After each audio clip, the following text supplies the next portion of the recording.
Eu dizia que entre a crítica de 43 e a de 44, medeia quase um mundo. Nós encontramos um Marx que é comunista, um Marx que está falando em revolução, que está fazendo a vinculação entre proletariado revolucionário e filosofia clássica. Mas, sobretudo, é o período em que Marx está se defrontando pela primeira vez com a economia política. E ele está lendo, basicamente, nesse momento, Smith e Ricardo. Pois bem, o resultado desse confronto são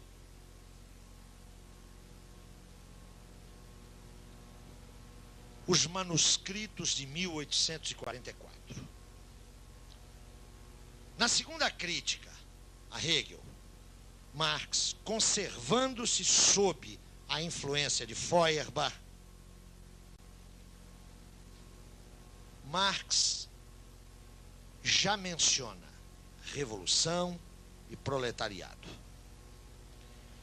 Mas ele tem um conhecimento que é muito precário, que é extremamente precário, do que seja revolução e proletariado.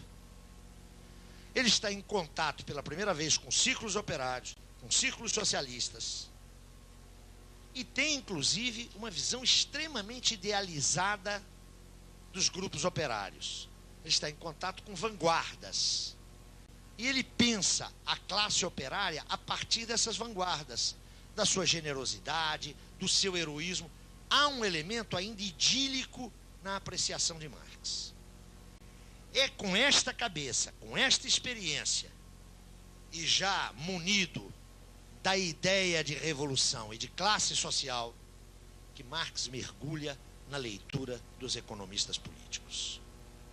E o primeiro resultado deste mergulho é uma obra claramente de transição, e nem por isso desimportante, enfatizarei a importância dela logo a seguir, mas é uma obra onde a reflexão filosófica se imbrica com uma preocupação própria da economia política. Nesses manuscritos, que não foram redigidos para publicação, atenção, tal como a crítica de 43, isso foi muito mais material de estudo, isso foi muito mais registro do seu laboratório mental. Nesses manuscritos, pela primeira vez, Marx confronta as suas concepções teórico-filosóficas com a argumentação, com a reflexão própria dos economistas políticos. 3 categorias da economia política serão tratadas por Marx.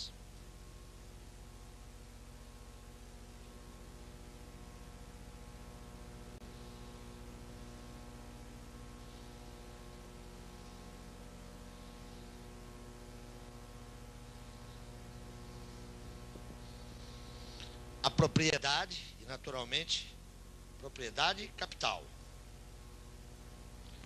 O dinheiro e o trabalho. O confronto realizado por Marx é o confronto de um filósofo que já não vê a realização da filosofia no plano intelectual, por isso eu fiz referência ao proletariado como herdeiro da filosofia, como realizador da filosofia, a revolução como a emancipação dos homens. É um Marx, notem, que ao mesmo tempo em que faz a segunda crítica a Hegel, lá na questão judaica, redigida e publicada simultaneamente, faz uma distinção essencial. A distinção entre emancipação política e emancipação humana.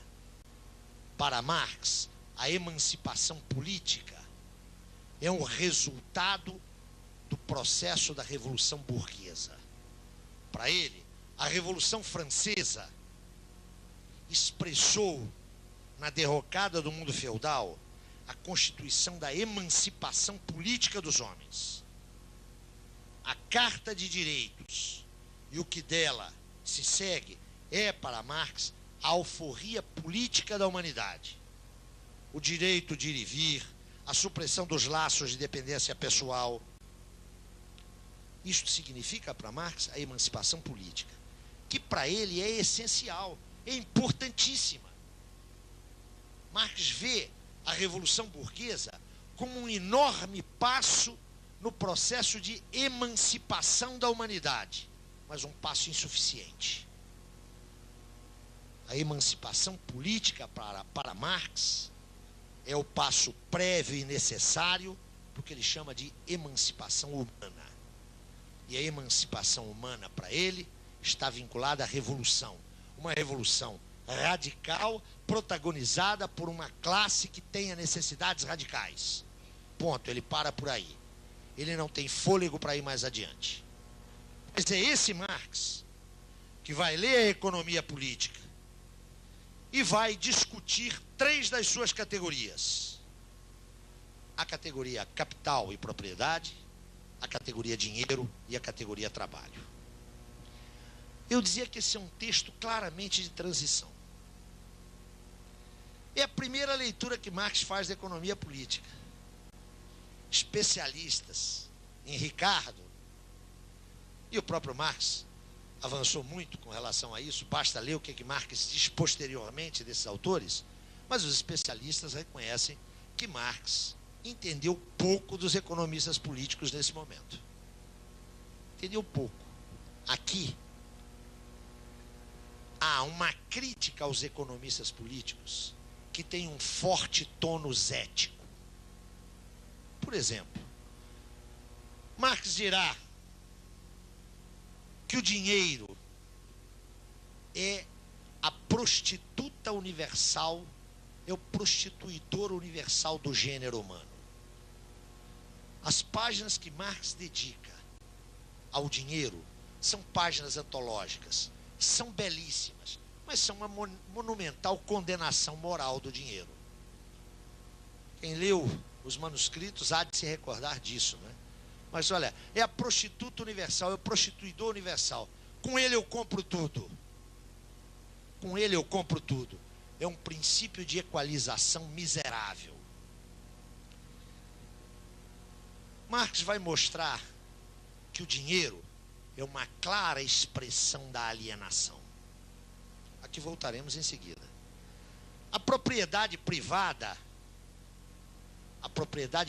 burguesa, o comando do capital, é execrado por Marx num tom que a alguns autores parece um tom messiânico.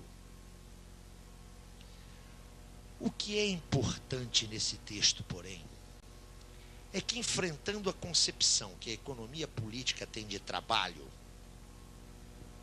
enfrentando a concepção que a economia política tem de trabalho, Marx vai desenvolver todo um conjunto de determinações que já assinalam a sua radical originalidade como pensador.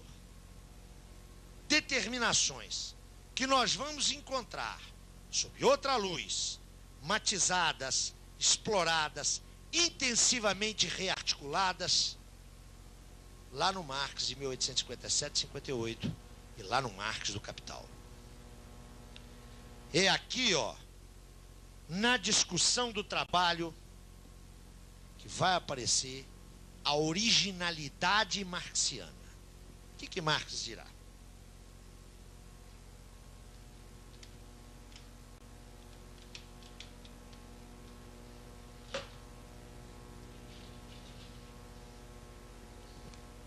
Marx vai se negar a pensar o trabalho tal como lhe é posto no âmbito da economia política. Marx pensará o trabalho de uma maneira muito mais ampla e muito mais radical. E a palavra radical aqui tem que ser tematizada. É aí que Marx vai afirmar, é nesses anos que Marx afirmará que ser radical é tomar as coisas pela raiz. E para o homem, diz Marx, a raiz é o próprio homem. Essa é uma outra palavrinha que a gente vai ter que recuperar, não é? A palavra radical. Hoje a gente fala em radicalidade ou radical. As almas engravatadas sentem um frisson na espinha, não é? É horrível ser radical. Dar exemplos de bom comportamento é hoje fundamental. A radicalidade é horrível. Eu juro que antes do próximo convite que vocês me fizerem, eu vou dar uma passadinha na Firjan e na Febraban, né? Porque aí a gente abandona o rótulo de radical e se torna palatável, degustável. Ser radical é tomar as coisas pela raiz. E para o homem, a raiz é o próprio homem. Marx tomará o trabalho de uma ótica radical. Ele vai desenvolver aqui uma concepção nitidamente antropológica. Antropológica, atenção, não é no sentido da antropologia, hein? Marx não padecia desse, segundo alguns, dessa especialização, segundo outros, dessa enfermidade. É antropológico no sentido da centralidade do antropos. Marx dirá que o homem é uma constante tensão entre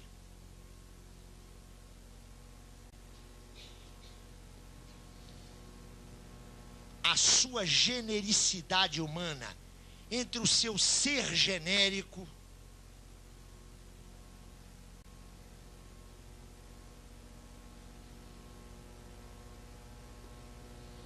e a sua singularidade. O que é próprio de nós é nos percepcionarmos e existirmos enquanto seres singulares.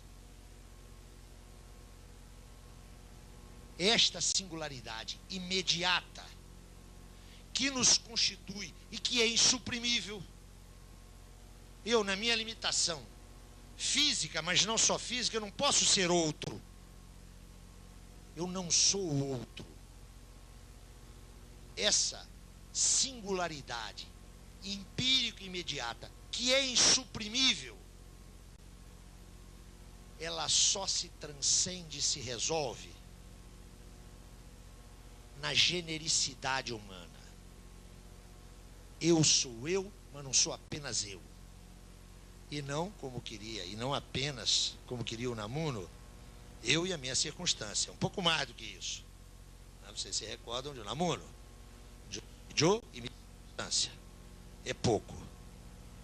Eu sou eu, e toda a referencialidade da minha herança cultural e do meu horizonte enquanto expressão de uma socialidade, de um ser social que me transcende, do qual eu sou portador. Essa tensão, dirá Marx, é uma tensão insuprimível. Mas ela se mantém enquanto tensão. Se há hipertrofia disso aqui, ó, não é o indivíduo que regride, é o gênero que se empobrece. E isso por uma razão simplíssima para Marx. É que esse ser aqui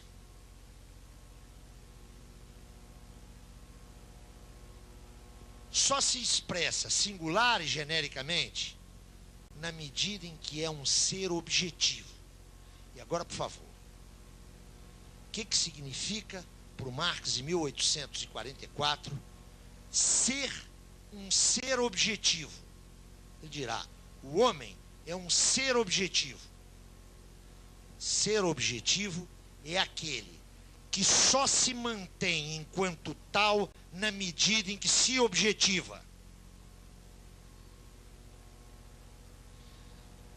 Meus amigos, sabe o que Marx está dizendo?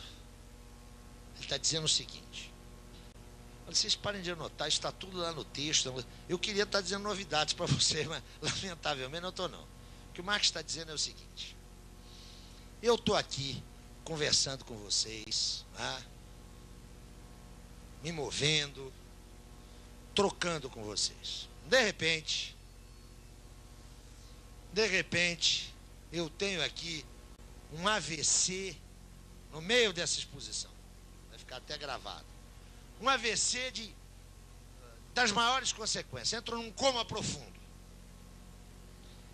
Irreversível. Eu quero declarar que isso não está no meu programa, não, hein? Mas pode acontecer.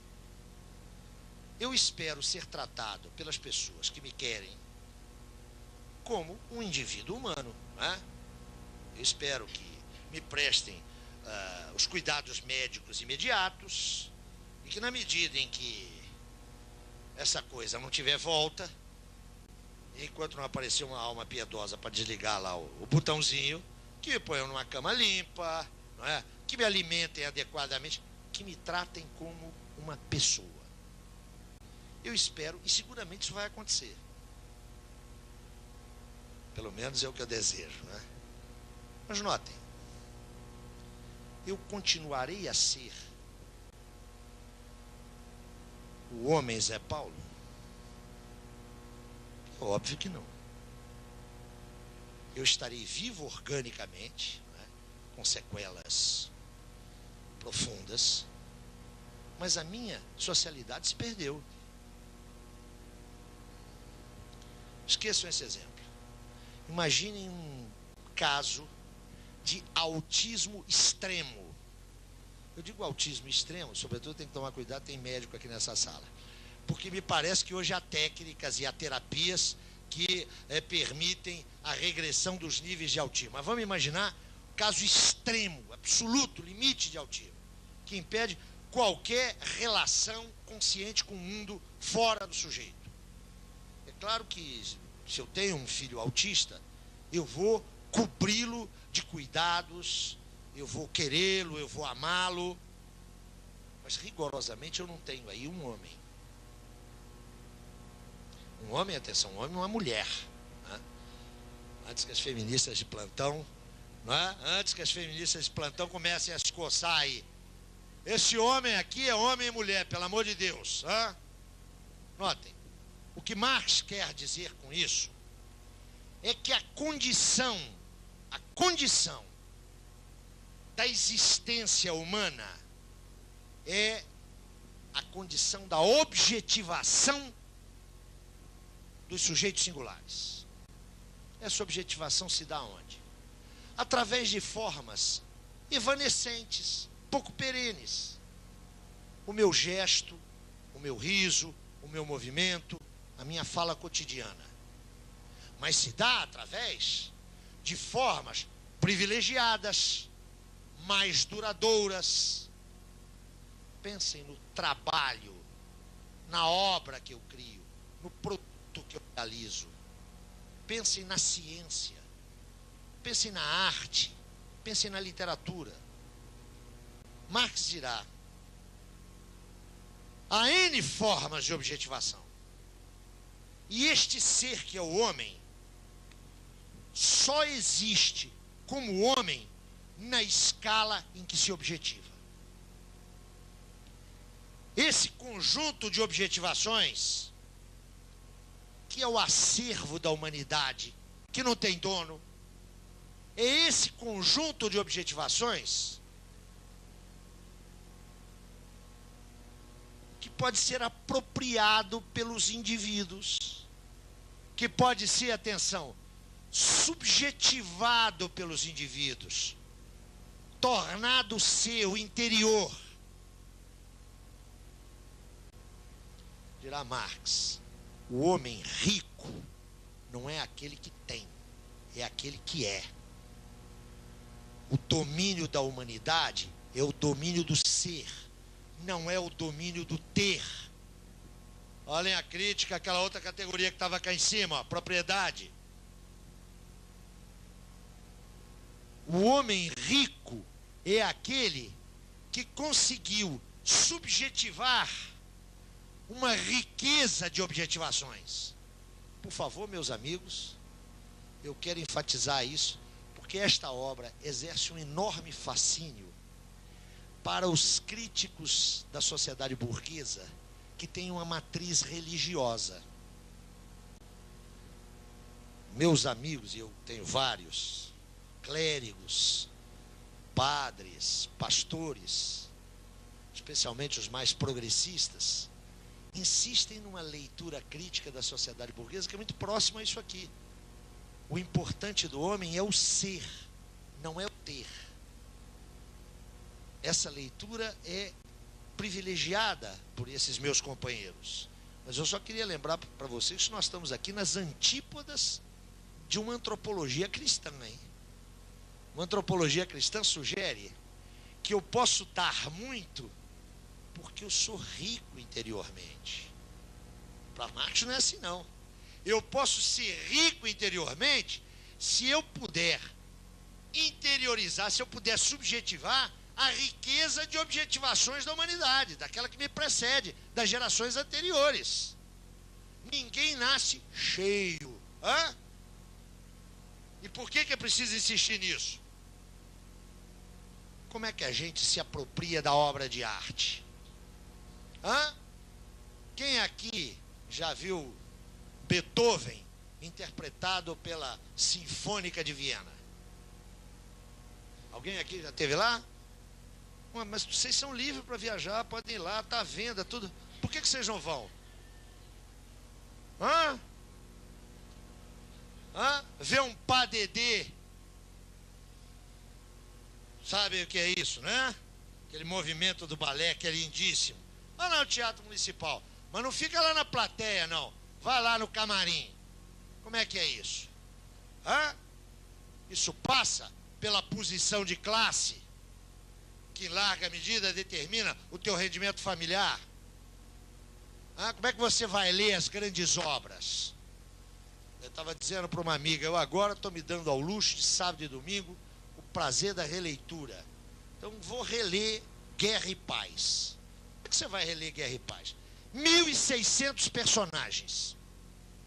Você precisa de tempo, você precisa de ócio, você precisa de lá quem paga por isso. Esse Marx que está dizendo, olha,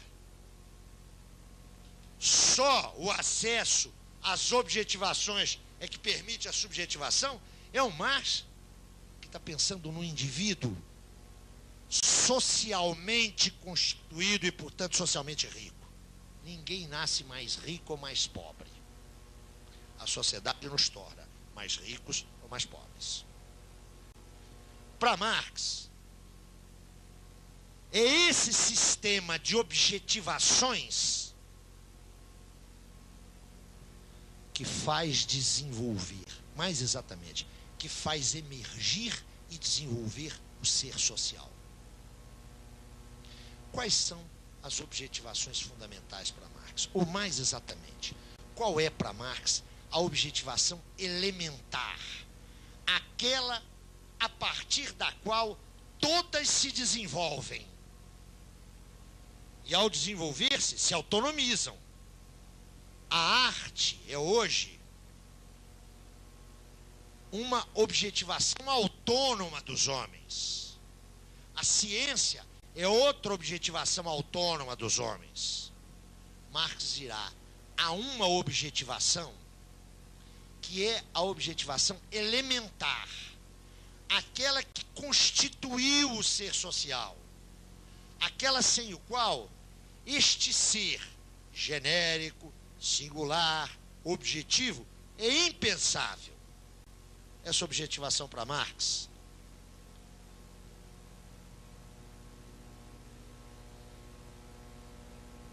é o trabalho.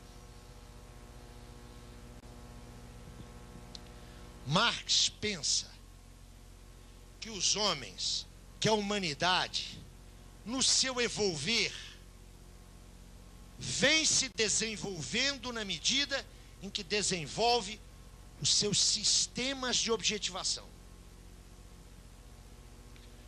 Ao conjunto dessas objetivações, ao conjunto delas,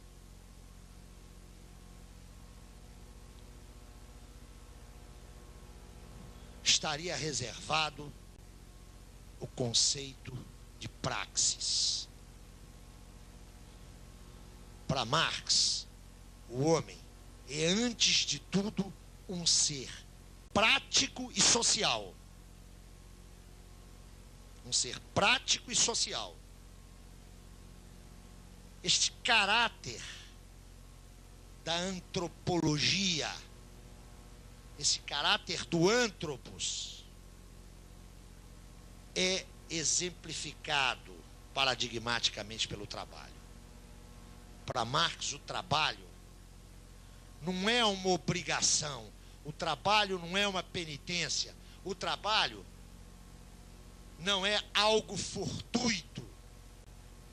O trabalho é aquela objetivação privilegiada que garante a condição humana. Lá no Capital, 30 anos depois, ele dirá: o trabalho é a condição eterna do homem. O trabalho é a condição eterna do homem. Oh, meu Deus do céu, Marx, um jeito que foi sempre contra os absolutos, vai falar que o trabalho é a condição eterna. É isso mesmo, condição eterna no seguinte sentido: suprimido o intercâmbio do homem com a natureza, suprimido o trabalho, não existe humanidade. A condição da humanidade é o trabalho. Como Marx é antigo, não é?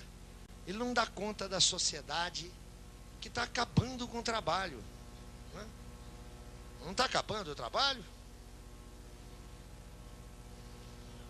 Só um minutinho, deixa eu só concluir, já te passo a palavra. Marx não dá conta da sociedade que está acabando. O trabalho está acabando.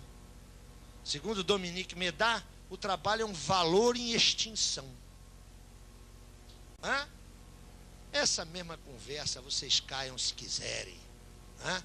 Vocês não acham que a gente vive na sociedade de consumo? Provavelmente tem gente aqui que acha que nós vivemos na sociedade de consumo. Vai conversar com um cara lá do interior do sertão para ver o que ele consome. Sociedade de consumo para quem, cara pálida? Sociedade de consumo. 2/3 da humanidade morre de fome. E nós vivemos numa sociedade de consumo. Não, nós vivemos numa sociedade de repressão ao consumo necessário. Mas já entrou, nós vivemos numa sociedade de consumo, gracinha, eu estou consumindo para burro, né? Vocês também, né? As necessidades, nada de necessidades básicas. As nossas necessidades sociais estão todas cobertas, não estão? Estão todos consumindo, é uma maravilha. Vivemos na sociedade do consumo, na sociedade da informação. Todo mundo tem computador, está todo mundo ligado na internet, tem os programas mais sofisticados, não é isso? Vocês não acham que tem alguma mistificação aí pelo pedaço? Que a gente tem que começar a parar para discutir isso? Vocês não acham que está havendo uma grande confusão entre emprego e trabalho? E o capitalismo contemporâneo, aliás, em algo que Marx já demonstrou isso há mais de 150 anos, aumenta a composição orgânica do capital, devolve força produtiva, a economia de trabalho. Só que economia de trabalho na sociedade do capital significa desemprego mesmo. Não significa que a gente vai dividir o trabalho de tal maneira que a gente possa estudar, que a gente possa se educar, que a gente possa ir à praia, que a gente possa sonhar, que a gente possa amar. Não. É uma massa de desempregados. E aí vão nós lá, os bombeiros, falando os excluídos. O que Marx está nos apontando aqui é que o trabalho é a objetivação mais especificamente humana. Trabalho só existe realizado por este ser aí. A abelha não trabalha, castor não trabalha, passarinho não trabalha, tico-tico não trabalha. Trabalho é atividade especificamente humana. E é essa atividade aqui, que funda o conjunto das objetivações. É essa atividade que realiza a essência humana. E, por favor, essa essência humana aí não é o sopro que o cidadão lá de cima deu no boneco de barro. Essência humana não é uma estrutura fechada, atemporal.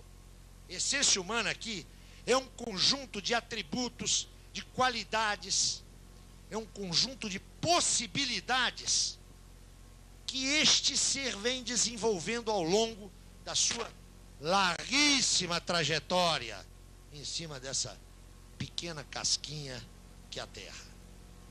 Para Marx, o trabalho é a realização dos homens. Trabalho é condição de humanidade.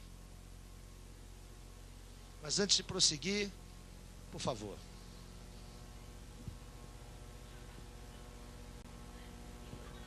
Calma. Devagar, menina.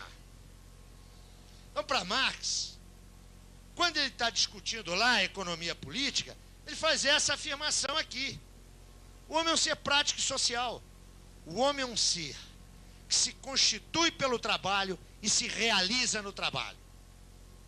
O trabalho é uma objetivação dos homens.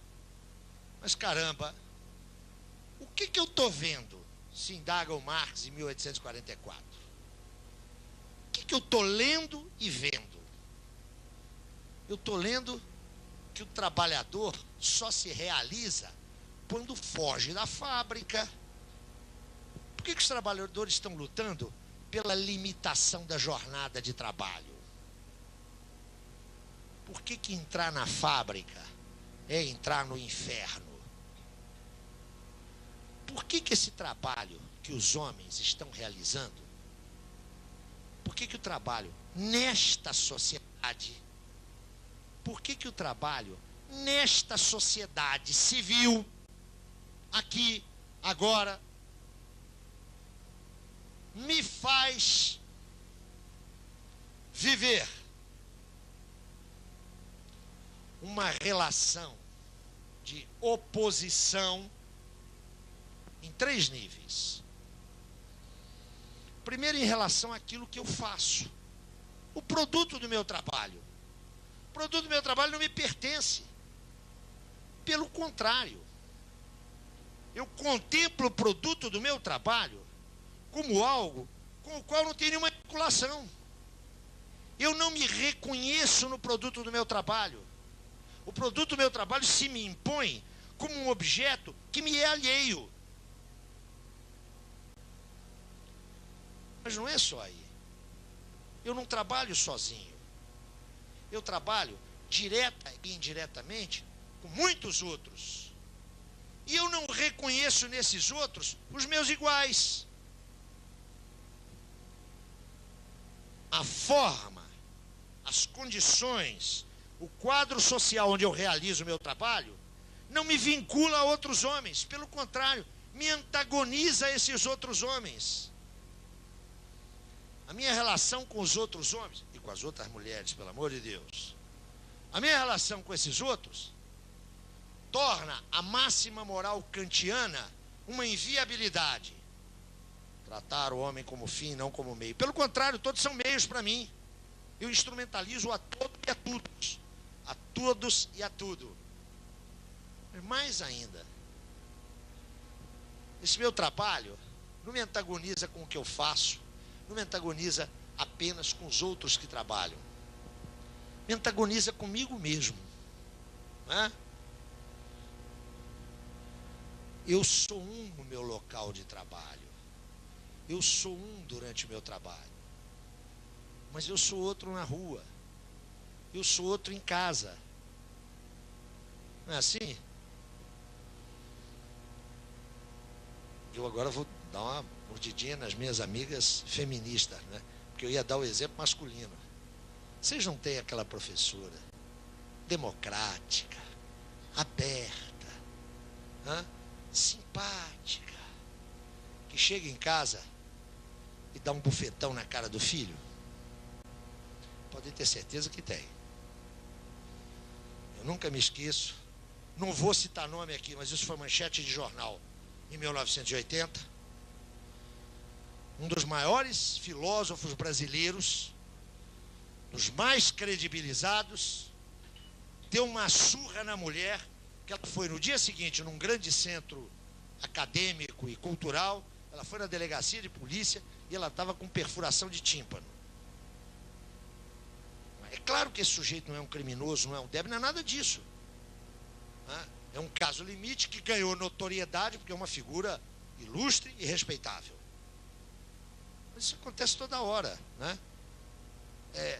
Eu sou o que sou aqui, em todas as esferas por onde circula a minha vida cotidiana. Eu até que faço um esforço, mas é claro que não sou. O que está acontecendo, diz Marx, é que o trabalho que está sendo realizado, ao invés de garantir a realização desse sujeito, se põe como sua negação. Ao invés de garantir a afirmação dos homens, se põe como a sua negação. Marx dirá: em certas condições sociais, algumas objetivações adquirem um caráter tão estranho, se autonomizam em face do Criador, que a criatura ganha uma vida própria e oprime o Criador. Dirá Marx: nestas condições, que são condições históricas específicas, o que se realiza não é uma objetivação. É uma objetivação que, em negando o seu sujeito, volta-se, transforma-se numa alienação. Ainda aqui, Marx está batendo-se com Hegel. Para Hegel, toda objetivação é uma alienação. Porque em Hegel, alienação é uma categoria que não contém nenhum elemento crítico valorativo. Já com Feuerbach, você se lembra lá da história de Deus e o homem? Já com Feuerbach, a alienação passa a ter um caráter crítico. Aqui em Marx tem uma crítica radical. Marx distingue claramente objetivação de alienação, o que não havia em Hegel. Em Marx, a alienação é tudo aquilo que mutila, é tudo aquilo que impede o desenvolvimento dessa essência humana, que não é um dado intemporal, mas é uma construção histórica. O que nós estamos vendo é que, se confrontando com a economia política, o que Marx está fazendo é uma reconstrução de toda uma série de categorias filosóficas. Notem,